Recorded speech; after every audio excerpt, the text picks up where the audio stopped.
अमीर ननद की गरीब भाभी। रीना एक मध्यम परिवार की लड़की थी, लेकिन उसकी भाभी शिवानी एक बड़े घर की बेटी। शिवानी की शादी अभिषेक से लव मैरिज थी। अरे भाभी, ये कितना अच्छा सूट पहना है आपने। काश ऐसा मैं भी पहन पाती। अरे क्यों नहीं रीना, वैसे भी तुम्हारा और मेरा नाम तो एक ही है, जब मन करे पहन लेना।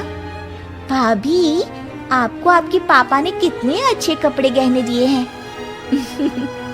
मैं उनकी इकलौती बेटी जो हूँ। बेटी तो मैं भी इकलौती हूँ, लेकिन क्या करे, पापा है नहीं, पता नहीं कैसे होगी मेरी शादी। तभी वहाँ शिवानी की सास आ जाती है। अरे क्यों नहीं करेगा भाई तेरी शादी धूमधाम से, आखिर जिम्मेदारी है तो उसकी। और वो दिन भी आ जाता है जब रीना की शादी तय हो जाती है। अभिषेक, क्या हुआ? आप इतने परेशान तो कभी नहीं दिखे। कोई बात है तो बताइए मुझे। अरे शिवानी, वैसे तो शादी का सारा इंतजाम हो गया है, लेकिन गहनों का रेट तो आसमान छू रहा है। कैसे क्या करूं, कुछ समझ में ही नहीं आ रहा। थोड़ी देर में शिवानी अपने पूरे गहने अभिषेक के सामने रख देती है। ये लीजिए, गहनों का इंतजाम भी हो गया। अरे नहीं नहीं शिवानी, मैं ये गहने किसी हालत में भी नहीं ले सकता। ये तुम्हारे पिता ने तुम्हें दिया था, और तुम हो कि। तभी वहाँ सास आ जाती है। अरे तो क्या हुआ, इसकी तो हो गई ना शादी, अब किसे दिखाने हैं इसने गहने। सास गहनों का डिब्बा शिवानी के हाथ से लेकर वहाँ से चली जाती है। रीना की शादी धूमधाम से होती है और अब वो बड़े घर की बहू बन जाती है। वहीं रीना की शादी के बाद शिवानी और अभिषेक उसकी शादी के कर्जों से डूब जाते हैं। मैं सोच रही हूँ नौकरी करनी शुरू कर दूं, वैसे भी पढ़ी लिखी हूँ, आपकी थोड़ी मदद भी हो जाएगी।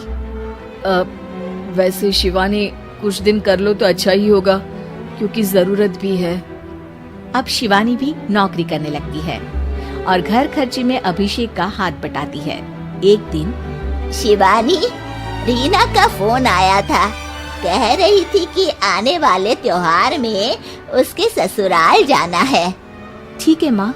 अरे ठीक तो है, लेकिन एक काम कर लेना, उसके सास ससुर से लेकर पूरे खानदान के कपड़े मिठाइयाँ सब ले आना, और हो सके तो रीना के लिए छोटे से कान में पहनने के बूंदे भी। और क्या है ना, शादी में उसे सारी बड़ी बड़ी कान की ज्वेलरी दी थी, घर में पहनने के लिए तो उसके पास कुछ भी नहीं है।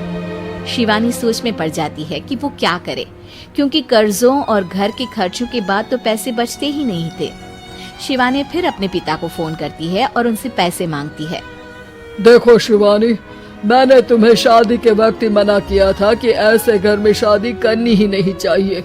अरे अभिषेक को शर्म आनी चाहिए जो ससुराल से पैसे मंगवा रहा है। शिवानी को पिता की बात पर गुस्सा आ जाता है। आप मेरे पिताजी हैं और मैं परेशान थी, इसलिए आपसे मदद की उम्मीद की पापा। अभिषेक को तो पता भी नहीं है कि मैंने आपसे पैसे मांगे हैं। शिवानी सोचती है कि वो अभिषेक से बात करे, लेकिन फिर उसे लगता है कि वो टेंशन ले लेगा। तभी शिवानी की नजर हाथ के कंगन पर पड़ती है, सीधे बाजार जाती है और उसे बेचकर ननद के घर ले जाने का सारा सामान लेकर आती है और सास के सामने रख देती है। हाँ ठीक है, लेकिन फल थोड़े और अच्छी क्वालिटी के होने चाहिए थे। शिवानी कुछ नहीं कहती, वहाँ से चली जाती है। एक दिन शिवानी, रीना का फोन आया था, बहुत रो रही थी।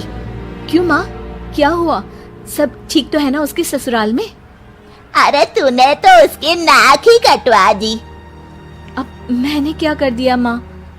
कह रही थी कि बड़े घर की बहू है भाभी, जो कपड़े दिए वो ब्रांडेड भी नहीं थे। तू तो जानती है ना उन लोगों का पहनावा कितना अच्छा है। तू तो मेरी बेटी का भला कभी सोचती नहीं।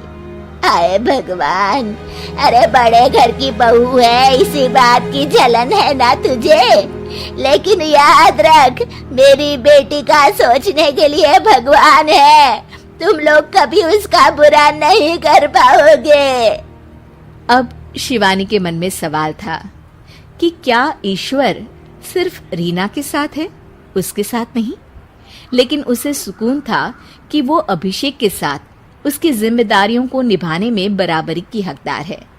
शिवानी वहां से चली जाती है। वो सास से कुछ नहीं कहती, क्योंकि अमीर घर की बहू बनकर रीना को भले ही सुकून ना हो, लेकिन गरीब घर की बहू बनकर शिवानी खुश है। क्योंकि खुशी पैसों से नहीं, परिस्थितियों पर निर्भर करती है।